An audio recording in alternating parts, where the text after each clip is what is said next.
কলকাতা হাইকোর্টের প্রধান বিচারপতির পাঠানো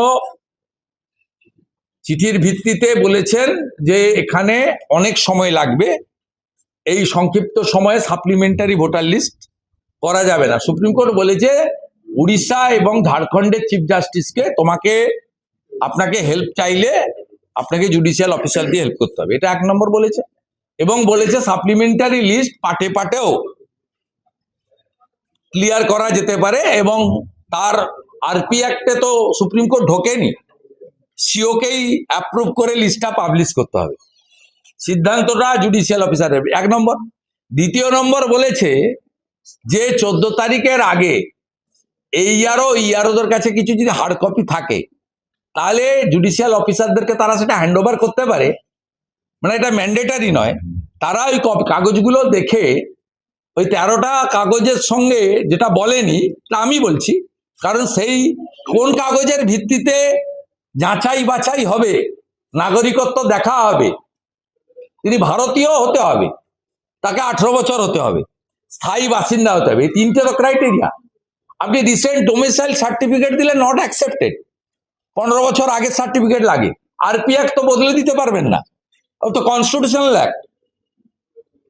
আপনি হঠাৎ করে 26 বছর পরে জন্মগ্রহণ করেছেন বলে দিতে পারবেন না, 26 দিন অন্তর অন্তর আপনার ছেলে হয়েছে এটাও আপনি বলে দিতে পারবেন না। অতএব জুডিশিয়াল অফিসাররা অত্যন্ত পড়াশোনা করা লোক এবং সিনিয়র জাজ, তারা ন্যূনতম 3 বছরের বেশি অভিজ্ঞতা রাখতে বলেছে, দে আর ভেরি এক্সপিরিয়েন্স, এবং তারা নিশ্চয়ই তথ্য এবং কাগজের ডকুমেন্টের বাইরে এদিক ওদিক করবেন না, এটা দ্বিতীয় জাজমেন্টে আছে কিছু। আর এই ইয়ারোদের 80% তারাও বেআইনি কাজ করতে চাইছেন না, কারণ ইতিমধ্যে 7 জন সাসপেন্ডেড, 4 জনের নামে এফআইআর হয়েছে, 3 জন ডিএম এর শাস্তির খাড়া ঝুলে রয়েছে। তারাও জানেন যে মমতা বন্দ্যোপাধ্যায় যেমন পার্থ চ্যাটার্জিকে বাঁচাতে পারেনি, মানিক ভট্টাচার্যকে বাঁচাতে পারেনি, অনুব্রতকে বাঁচাতে পারেনি, শাহজাহানকে এখনো বাঁচাতে পারছে না, ঠিক আমাদেরকেও মমতা বন্দ্যোপাধ্যায় বাঁচাতে পারবেন না। তাই তারাও, আমার বিশ্বাস, ভুল তথ্য, ফরজারি ডকুমেন্ট এগুলো জুডিশিয়াল অফিসারদেরকে হ্যান্ড ওভার করবেন না।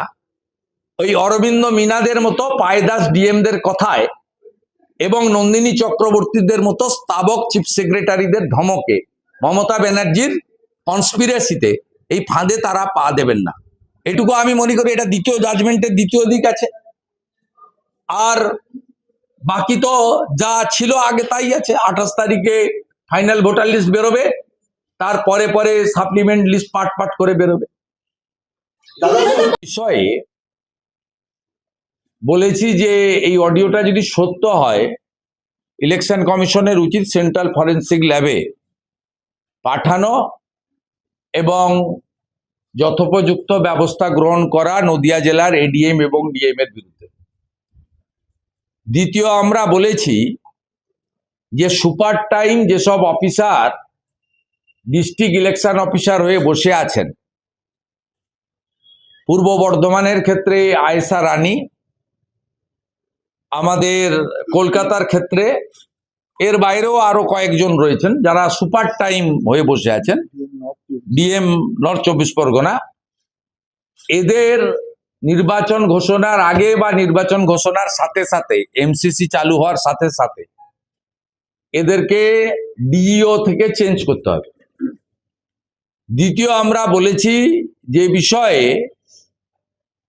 যে ইআরও 294টা বিধানসভা কেন্দ্রে যারা ইআরও আছেন, তাদের মধ্যে 225 জন ইআরও আছেন যারা ইলেকশন কমিশনের রুলস ভায়োলেশন করে ডাইরেক্ট ডাব্লিউবিসিএস, মানে ডাব্লিউবিসিএস এ এসডিও সমমর্যাদার, অথবা আইএস, মূলত এসডিও সমমর্যাদার অ্যাজ পার ক্যাডার রুলস, সেই 225টা বিধানসভা কেন্দ্রে যেখানে অন্যভাবে ইআরও রাখা হয়েছে, সেই ইআরওর তালিকা নমিনেশন ফাইলিং এর আগে চেঞ্জ করতে হবে, কারণ নমিনেশন ফাইলিং শুরু হয়ে গেলে ইআরও আর চেঞ্জ হয় না।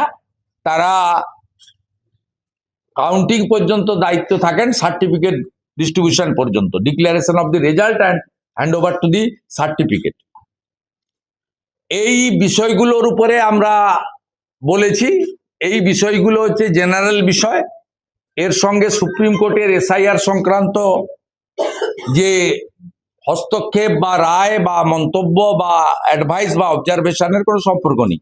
এটা ইলেকশন কমিশনের সংবিধান প্রদত্ত অধিকারের মধ্যে পড়ে। এই জায়গাটা আমরা বলেছি। এরপরে আমরা অনুপ্রবেশকারীদের নাম ঝাড়াই বাছাই করার দায়িত্ব জুডিশিয়াল অফিসারদের দেওয়ার পরে তাদেরকে প্রথম চেষ্টা করা হয়, আমি যেটা গতকাল রায়দিঘি থেকে প্রকাশ করেছিলাম, লিয়াজো অফিসার নিয়োগ করার মাধ্যমে। লিয়াজো অফিসার তো নিয়োগ করার কোনো প্রভিশন নেই। সেক্ষেত্রে দ্বিতীয় পন্থা নিয়েছে জামাতিরা। তারা এই বোমাতঙ্কের জন্য আমি মনে করি বাংলাদেশি জঙ্গি আউটফিটরা এর সঙ্গে যুক্ত, এবং তাদের পশ্চিমবঙ্গে যারা জামাতি মাইন্ডেড, যারা বাংলাদেশি মুসলিম অবৈধ অনুপ্রবেশকারীদের নাম ভোটার তালিকায় রাখতে চান, তাদেরও মদত থাকতে পারে। এই বিষয়ে এনআইএ কে এই বিষয়ে তদন্ত করে দেখা উচিত। শুধুমাত্র কলকাতা পুলিশ বা পশ্চিমবঙ্গ পুলিশ তথা মমতা পুলিশকে দিয়ে এই তদন্ত করলে হবে না। কেন্দ্রীয় বাহিনী আসতে চলেছে, পুলিশ যদি নিরপেক্ষ না হয় তাহলে কি কোনো রকম ভাবে